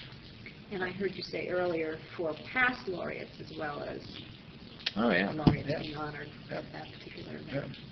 Yeah. Right. It's a great event, and everybody loves it. I thought the kids were absolutely wonderful this year. I love the idea, the roving photographer, the roving reporter. I love that. It was wonderful. That was genius. Yeah, Radio City does a great job. They sure do. They sure do. Sure do. Well, is there anything that we haven't talked about? We never talked about international. Oh, tell us about international. Well, that's been a very, very troubled subject for a long, long time. And here again, this is a situation that would never have been allowed to exist in the for-profit world. Never. It never would have gone 10% down the road as this one has. But it has created a lot of ill will, a lot of mean-spirited behavior, a lot of unnecessary pettiness, and a lot of unnecessary competition. It's been disgraceful. And in a different structured for-profit world, so the CEO or some of the board said, no, we're not going to do that. This is how we operate. But there are these loosely written contracts. Internationally, is a franchise of JA Inc., and they have taken great advantage of that. We have allowed them, regrettably, to take some advantage of that. We haven't been the enforcer that we should have been.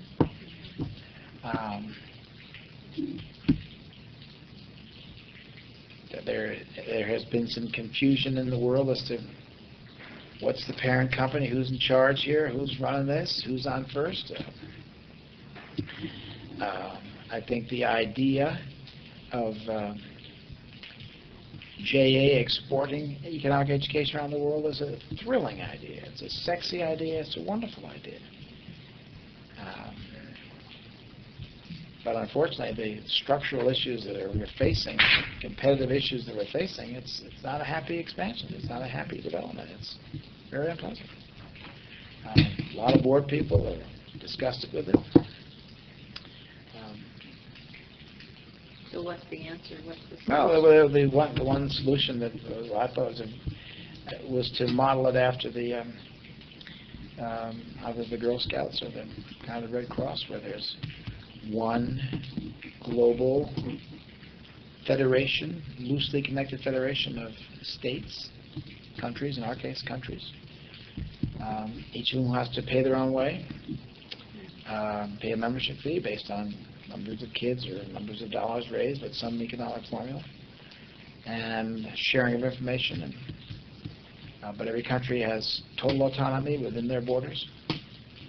No one else can come in there and raise money. Germany can't come and raise money in the United States of America, or France. And that's pretty much how the Girl Scouts work, and it works. Girl Scouts are a very well-run organization. But that idea hasn't floated. Early on, I could have argued that the best thing that could happen internationally would have become a department or a subset of JA Inc., where additional resources could have been applied to it. Would have solved the nagging competitive fundraising issues. Solve the curriculum issues also. But they didn't want that. They didn't want that. And I can understand this answer. I'm not sure just how ultimately proper it is, but there was a feeling that many of these countries didn't want to be served by a department of an American company. Maybe, maybe not. I mean, I never heard it firsthand. All the countries I spoke to wanted to work directly with us, and they'd come to JA because it was an American entity. And maybe somewhere there are some people who didn't want to be involved with a subsidiary, but it's a subsidiary now. It's a franchise now. But there's so many models about how you expand internationally. Federal Express, Procter & Gamble, I mean, the halls of the libraries of business journals are littered with how you expand internationally. And they're all a lot more business-like than what's going on here. Do you see the issue of autonomy as opposed to true franchise being a double-edged sword for us? Yeah, it is. Yeah. Yeah. Yeah. Yeah, it is. It is. It's, and I could argue both ways. I think autonomy, period. The autonomy that a local office has. It gives the local business community a greater sense of ownership, and that's good. It creates some structural issues and some internal issues that are regrettably negative. I mentioned earlier that universities have or really tough politics, and they do. And one of the things that causes the difficulty is tenure. You know, a professor can say, you know, I don't care what the president wants to do. I'll be here long after he or she's gone. And they act in a very independent, self-serving fashion. To a certain degree, every president have tenure. They don't report in here. But what we say here, and I just think there should be more order in an organization like that.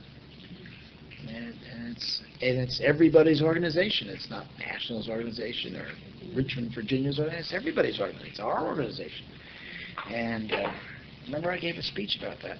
My favorite words, and no one listened to that one either. I said the words I want to hear are we, us, our. I remember that speech. Not I or me.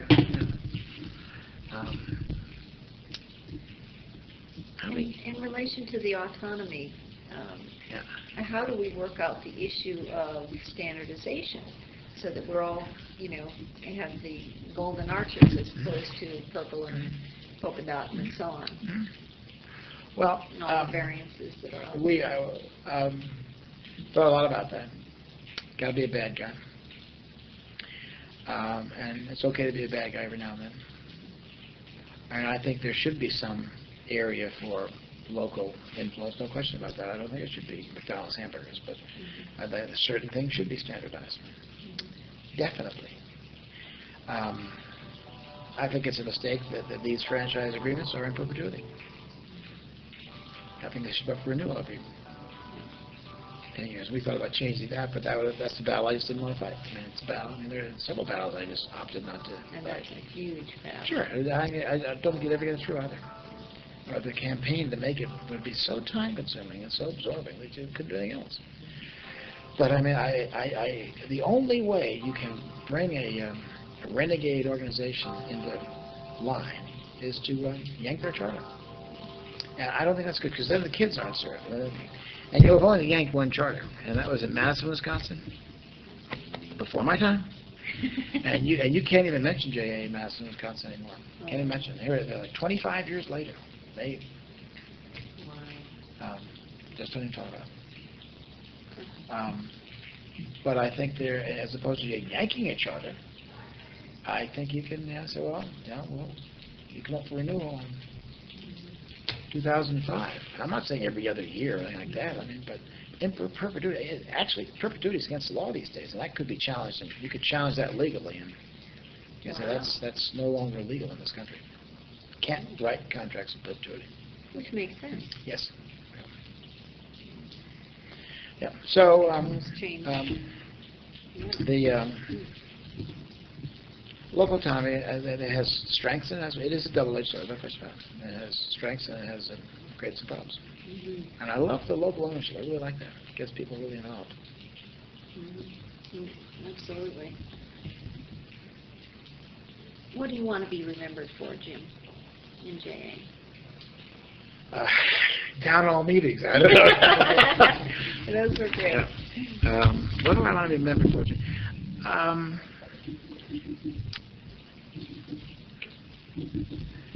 I would say a unrelenting focus on kids and trying to get the organization really focused on kids, because I think once they do, or once it does, I mean, that's why that organization exists.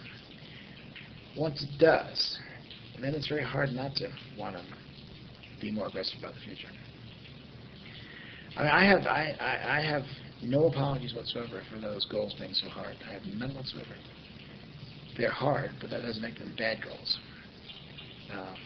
I heard they were bad goals. They're not bad goals. They're hard, and they're aggressive, and they're bold, and they're audacious, and all those things. Fine. But they're good goals. You know, how can you say reaching 20% of the kids by 2005 is not a good idea? It's hard. I know it's very, very difficult. That's why it requires everybody to go after it. So I'm sure those goals will be tempered and reduced, but I have no apologies for those goals.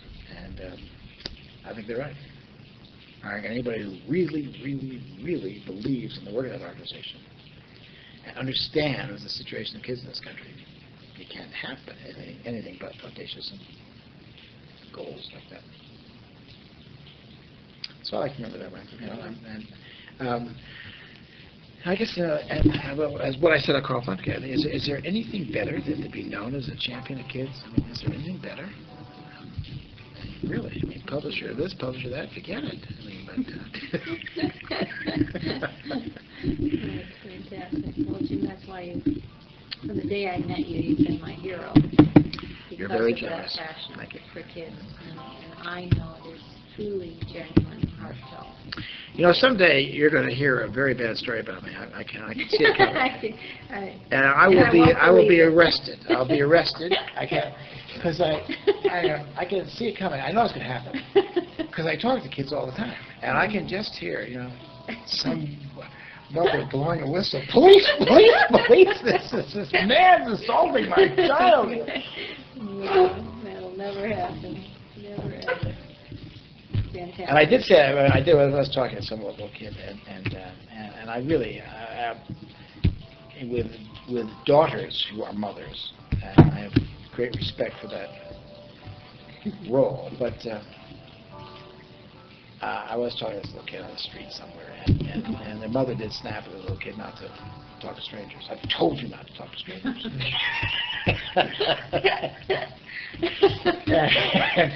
And I said, I understand, but you know, all strangers aren't bad. And a friend of mine, years ago in the magazine business, was walking through Francisco Station, and I know he was drunk. He was an alcoholic. He's very funny drunk though, and he was. And by his own admission, he tells the story. He said, you know, I was probably reeking of booze, but he said, I fell down the escalator. and there was this little boy at the bottom of the escalator with his mother. And my friend heard the mother say, oh, stay away from that drunken man.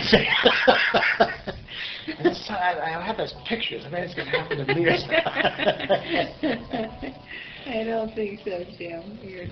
You're perfect in my eyes and many people's eyes. You have been truly one of the inspirational, charismatic leaders. Well, see, that's the thing. That's the thing. I mean, and my reputation in the magazine business was kind of like that. That I had great people. I mean, I really had great people. But anybody who worked at that company is pretty good, because if you want to be in the publishing business, the place to work was for those magazines. Sure. So, and that's why I said earlier, I'm not sure my management style was right.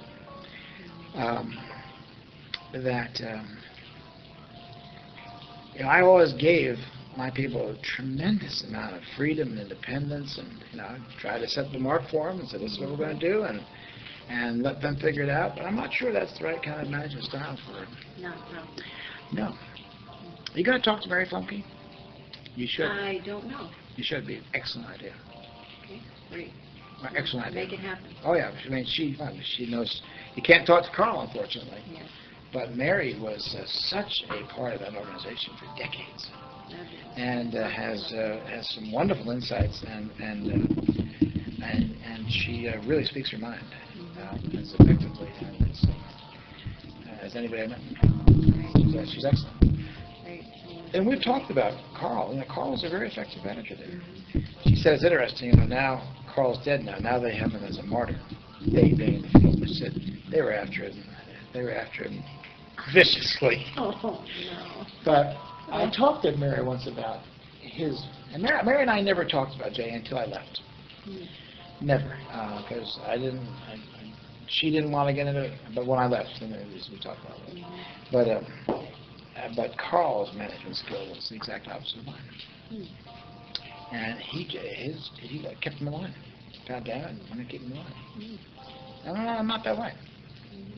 I let the screaming wizards go crazy, but with the belief that they're going to help us get where we're going.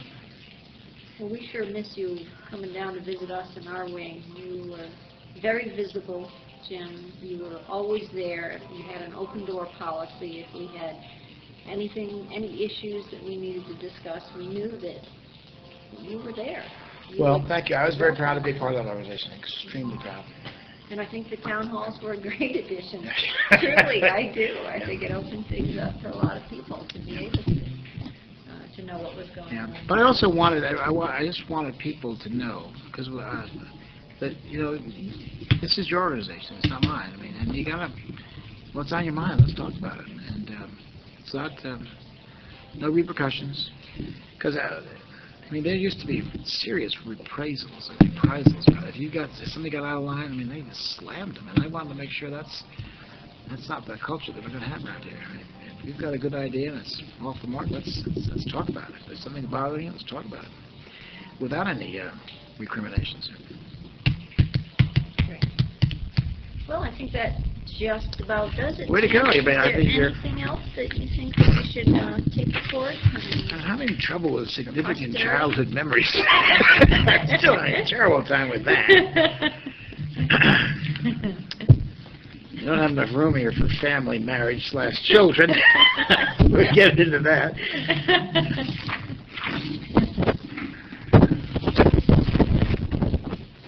Hello?